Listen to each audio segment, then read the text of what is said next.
Katniss, what are you doing here? I was at the Asian market and was surprised to see Arrowhead, aka duck or swamp potato, the plant Katniss Everdeen was named after. I only got three of them, two I'm gonna try to cook and make something of, and the other one I'm gonna try to plant. Since Katniss or swamp potato is an aquatic plant, I'm going to try to propagate it in water, making sure the entire bulb is submerged in water, and see what happens to it come spring. Duck or swamp potato has a long history of being used as food and medicine in Native American cultures, but do you know it is also very well known in East Asian cultures?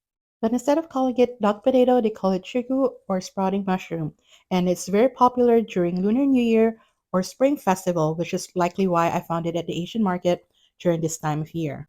And like with Native American dishes, where the swamp potato is used in many different types of ways, from baking, frying, grilling, even to soups.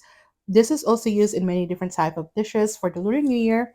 But to make it easy for myself, I am making it into fried mushroom crisps, which is a popular snack during the Lunar New Year or Spring Festival. So first, I peeled the two small potatoes that I have, and then I'm going to give it a salt bath for 30 minutes. This would help it release some of its starch and also give it a little bit of saltiness. After 30 minutes, I'm patting it dry, and ideally, I would use a mandolin to have even thin slices, but I don't have that. All I have is this cheese grater, so I'm making do, and I drop them one by one in hot oil so that they don't stick together, and they cook pretty quickly, no more than 30 seconds. And once they turn golden brown, I take it out of the oil, but also try not to take it out too early because it might be soggy. You want it crispy. So once it's a little bit golden brown, I'm straining it out of the oil and placing it on a paper towel so it could absorb some of that excess oil and let it cool down. I was kind of surprised with how much chips those two small swamp potato was able to make, but I really like this one. I can see why it is popular during Spring Festival. It is sweet, but not too sweet. It has a taste somewhere in between of a sweet potato chip and a regular potato chip.